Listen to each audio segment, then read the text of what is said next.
Motijheel colony সমাজ কল্যাণ সমিতি আয়োজিত ইফতার মাহফিলের প্রধান অতিথি হিসেবে উপস্থিত ছিলেন জনাব মির্জা আব্বাস, সাবেক মন্ত্রী ও জাতীয় স্থায়ী কমিটির সদস্য, বাংলাদেশ জাতীয়তাবাদী দল। বিশেষ অতিথি হিসেবে উপস্থিত ছিলেন জনাব রফিকুল আলম মজনু, আহ্বায়ক, বাংলাদেশ জাতীয়তাবাদী দল, ঢাকা মহানগর দক্ষিণ।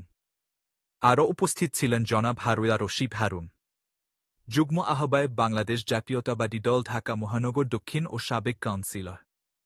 এবং আরও উপস্থিত ছিলেন বদরুল আলম সবুজ, সদস্য সচিব, ঢাকা মহানগর দক্ষিণ শ্রমিক দল। কাজী মাহফুজ এলাহির সভাপতিত্বে অনুষ্ঠানটি সম্পন্ন হয়। রিপোর্ট করেছেন চৌধুরী আসিফ ইকবাল, ক্যামেরায় ছিলেন AR রাসেল। এই কর্ণ এলাকায় আমি ছোটবেলা থেকে বড় হয়েছি, আপনারা হয়তো অনেকে জানেন কিংবা জানেন না। এই কর্ণগুলোতে আমার বিচরণ ছিল অনেক বেশি। আমার মনে আছে আমি তো থাকতাম শাহজাহানপুরে, কিন্তু ঢাকা শহর জুড়েই মোটামুটি আমাদের পদচারণা ছিল।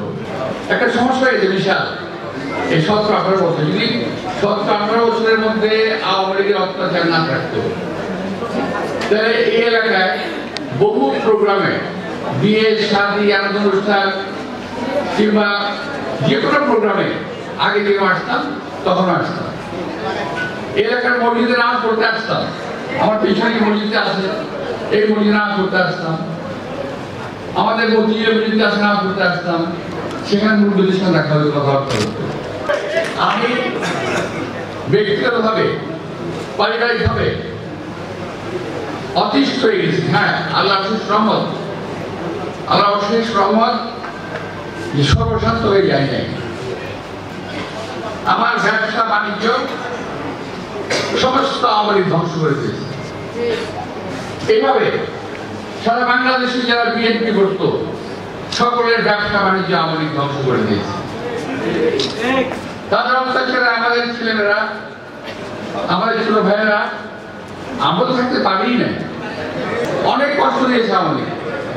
প্রিয় ভাইরা, এই কষ্টের বিরুদ্ধে, এই কষ্ট মাথায় নিয়ে, এই কষ্ট বুকে নিয়ে আমরা 17-18 বছর আওয়ামী লীগের বিরুদ্ধে আন্দোলন করেছি, রাস্তায় মিছিল করেছি, এই মতিঝিলে মাঠে মিটিং করেছি, এই মতিঝিলে রাস্তায় মিটিং করেছি।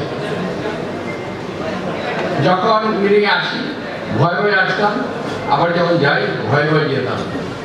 আশ্চর্য, স্বাধীন একটা দেশ, একটা মিটিং এ আসবো, ভয় ভয়ে থাকতে হবে কেন?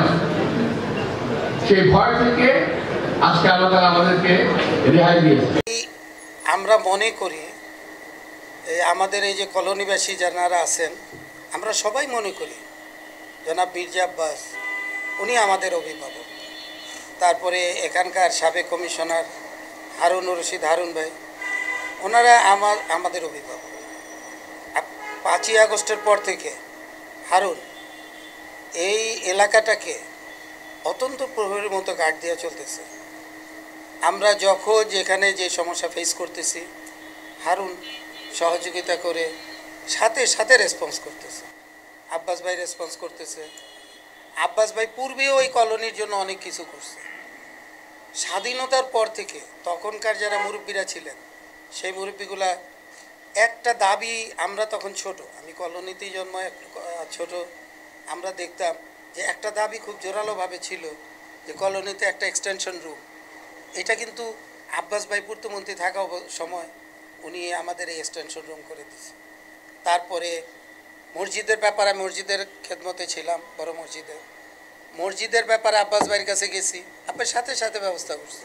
বেলকুনিগুলাতে গ্রিল ছিল না, সিঁড়িগুলাতে কলাপসেবল গেট ছিল না, রাস্তাঘাটের বিষয়গুলো যখন যেভাবে গেছি, আমরা এলাকাবাসী গেছি, আমাদেরকে আব্বাস ভাই সাথে সাথে সহযোগিতা করছে।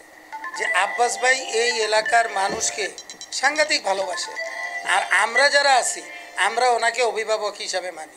17টা বছর এই এলাকাটাকে, আব্বাস ভাইয়ের সাজানো বাগানটাকে তছনছ করে দিছিল।